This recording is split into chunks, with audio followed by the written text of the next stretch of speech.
നമ്മളുടെ കഴിഞ്ഞ റെസിപ്പീസൊക്കെ എല്ലാവരും ട്രൈ ചെയ്ത് നോക്കിയായിരുന്നു. എനിക്ക് ഒത്തിരി പേരുടെ എന്താ ഫീഡ്ബാക്സ് ഒക്കെ കിട്ടിയായിരുന്നു. അവർ ട്രൈ ചെയ്തിട്ട് അതിൻ്റെ പിക്സൊക്കെ എനിക്ക് ഷെയർ ചെയ്തായിരുന്നു. ഒത്തിരി സന്തോഷം അതറിഞ്ഞതിൽ. അപ്പോൾ ഇന്ന് ഞാൻ നിങ്ങൾക്ക് വേണ്ടിയിട്ട് ചെയ്യാൻ പോകുന്ന റെസിപ്പി എന്താണെന്ന് അറിയണ്ടേ? 2 മിനിറ്റിൽ ഉണ്ടാക്കാൻ പറ്റുന്ന ഒരു ഈസി റെസിപ്പിയാണ്, ഒരു ഈസി സ്നാക്കാണ്. അത് വേറൊന്നുമല്ല, നമ്മളുടെ ഐസ്ക്രീം പൊരിച്ചതാണ്. അപ്പോൾ അത് എങ്ങനെയാണ് ഉണ്ടാക്കുന്നതെന്ന് പെട്ടെന്ന് തന്നെ നമുക്ക് നോക്കിയിട്ട് വരാം. അല്ലേ ടൂട്ടൂഷേ? പെട്ടെന്ന് തന്നെ നമുക്ക് നോക്കിയിട്ട് വരാം. പൊരിച്ച ഐസ്ക്രീം ഉണ്ടാക്കാൻ വേണ്ടിയിട്ടുള്ള ഇൻഗ്രീഡിയൻസ് ആണ് ഇനി പറയുന്നത്. ഞാനിവിടെ 4 കഷ്ണം ബ്രെഡ് എടുത്തിട്ടുണ്ട്. പിന്നെ ബട്ടർ സ്കോച്ചിൻ്റെ ഐസ്ക്രീമാണ് എടുത്തിട്ടുള്ളത്. നിങ്ങൾക്ക് ഇഷ്ടമുള്ള ഫ്ലേവർ നിങ്ങൾക്ക് യൂസ് ചെയ്യാം. പിന്നെ ഇത് പൊരിച്ചെടുക്കാൻ വേണ്ടിയിട്ട് ആവശ്യമായിട്ടുള്ള സൺഫ്ലവർ ഓയിൽ. ഇത് 3ആണ് വേണ്ട ഇൻഗ്രീഡിയൻസ്. ഇതിൽ ബ്രെഡ് ഞാനിപ്പോൾ എടുത്തിട്ടുള്ളത് നോർമൽ ബ്രെഡാണ്. നിങ്ങൾക്ക് വേണമെങ്കിൽ മിൽക്ക് ബ്രെഡ് യൂസ് ചെയ്യാം. അതല്ല നിങ്ങളുടെ നാട്ടിലാണെങ്കിൽ നമ്മൾക്ക് ബേക്കറിയിൽ നിന്ന് വാങ്ങിക്കാൻ കിട്ടുന്ന ബേക്കറി ബ്രെഡ് ഉണ്ടല്ലോ, സോഫ്റ്റ് ആയിട്ടുള്ള ആ ബ്രെഡ് യൂസ് ചെയ്യാം.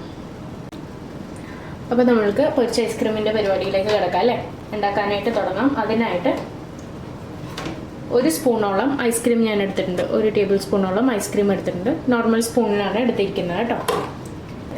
നമ്മളുടെ ഗ്ലാസ് ഉണ്ടല്ലോ, ഇതുപോലെ വക്ക് കുറച്ച് ഇങ്ങനെ ഇതായിട്ടല്ലേ, ആ ഗ്ലാസ് വെച്ചിട്ട്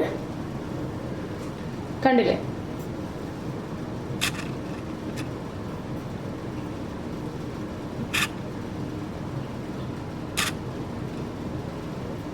ഇതാ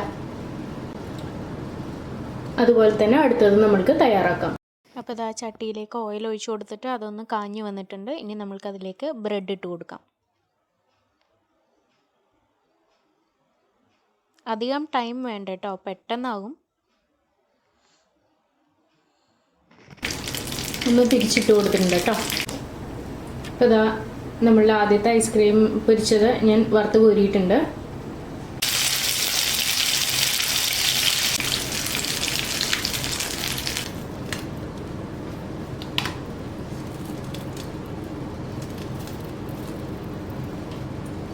കണ്ടില്ലേ?